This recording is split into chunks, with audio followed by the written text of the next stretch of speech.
Hi guys, it's Renisti back again with another Road to the Stanley Cup video documenting the rise of Barry McCockiner as he moves slowly through his second season with the Tochigi Nikko Icebucks in Japan while they encountered their worst stretch of form under his tenure. Now, the playoffs are around the corner. We got 10 games left and all 10 will be played in this episode. We will find out where we are in the playoffs, who we play against, if we even make the playoffs, because there's the off chance that we don't make it. It's not impossible. The top two teams, it's pretty set in stone. It's Yokohama and Red Eagles. But the next four, the gap in points is minuscule at best. It's anyone's two spots to take. And it will be a dogfight for us to stay in this race. Because right now we're in front, but if this form keeps up, we're missing the playoffs. We got our first game of the episode against Red Eagles Hokkaido. I'm actually going to make a live change right here. I don't know if the last time I did this. Soma on the second pair for Kawaguchi. Let's see if somehow that one little thing makes a difference here against the best team in all of Japan. We blanked them. We got a shutout? Are you kidding me? Game 2 against Hokkaido. If lightning can strike once, maybe, just maybe, it can strike twice. Oh my god. Granted, 5 out of a possible 6 points, but I'll take 2 wins in a row against Hokkaido any day of the week. Finally, are we turning a corner here, guys? All right, so heading into our third game of the episode and our first of a back-to-back against East Hokkaido, I'm experimenting with the forward lines a little bit because, of course, Isagai and Suzuki are both out. Having said that, the experiment is putting Abe at first line left wing. That is certainly ballsy from Barry.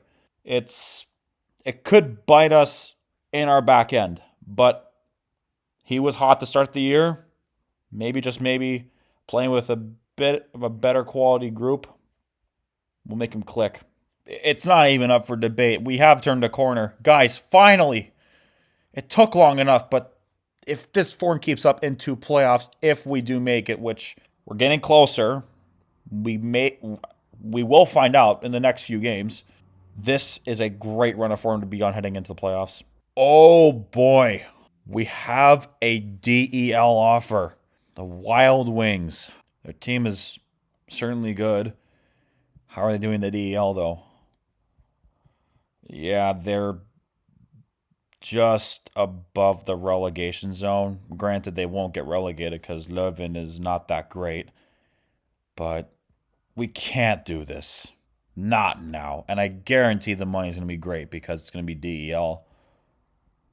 Yeah. Oh, 51 G's. My God. That's really good. Okay, all of a sudden it's changing? What? Was it not 50? Okay. 53 now. Yeah, clearly out of the playoff picture, but we got to see the rest of this season out.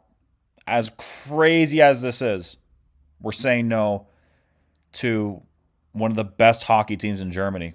Heading into Game 4 after turning down that crazy offer in the DEL, let's hope that it works once again against East Hokkaido. I cannot believe it. 4 wins in a row. Finally! Game 5, a back-to-back in Hokkaido against the Red Eagles, the best team in Japan, who are on a bad run of form lately, but they still are a damn good hockey team, and we have to treat them as such. Let's hope we win against them. Oh my God. Again, 5 wins in a row. Not all in regulation, but I don't care. I don't care. It's 5 wins in a row. Game 6. We've done it once. We've done it twice. We can do it 3 times against the Red Eagles. This would be our 3rd win in a row against them, I believe. Let's see if we can make it happen. And we do. Oh my God. Another... Granted, it's close. It was an OT win, and we didn't get the 3 points. We got 2 instead, but still, 6 wins in a row to start the episode. Wow. Game 7, we're against Yokohama. I moved Suzuki back into the lineup. I changed Furuhashi from perimeter shooter to a playmaker. I put Shujo back on the 4th line, Miyata on the 3rd. You'll see. Hopefully, Abe on the first line continues to be a godsend against the Grits.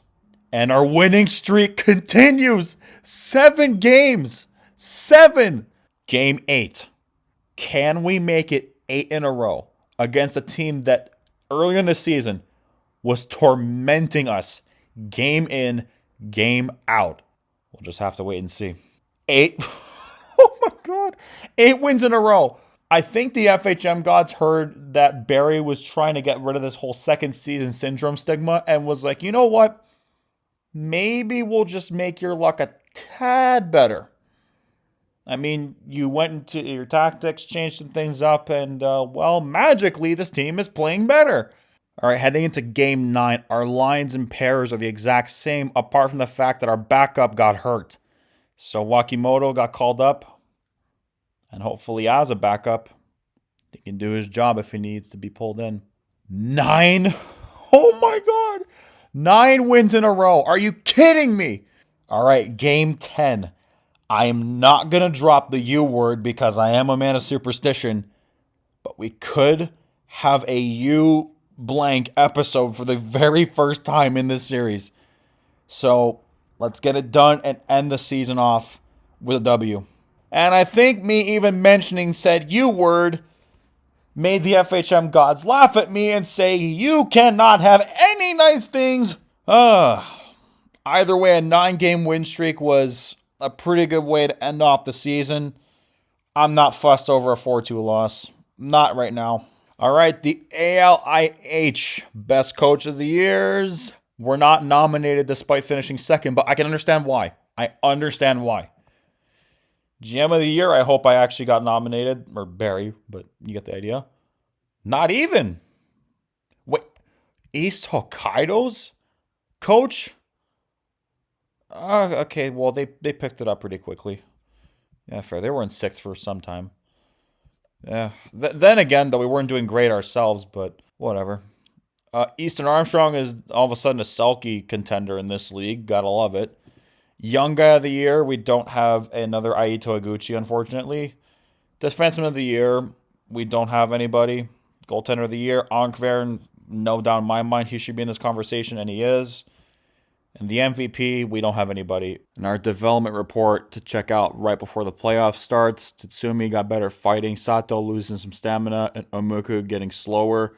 I cannot wait for the playoffs. As much as I was dreading them before, that 9-game stretch fired me up. So we're in day 1 of the playoffs. We're not going to play game 1 in this episode, unfortunately, but East Hokkaido has laid down the stranglehold on the Red Eagles. If East Hokkaido wins another game, they upset one of the best ALIH teams I've ever seen and has probably ever been iced in the league's history, which would be bonkers. And in our playoff series, we are once again taking on the Yokohama Grits. The team that beats us playing them the next year just seems to be history repeating itself. It happened with Kalamazoo, and now it's happened with Yokohama. This time, however, we are considered to be the favorites, but then again, that was the exact same story last year.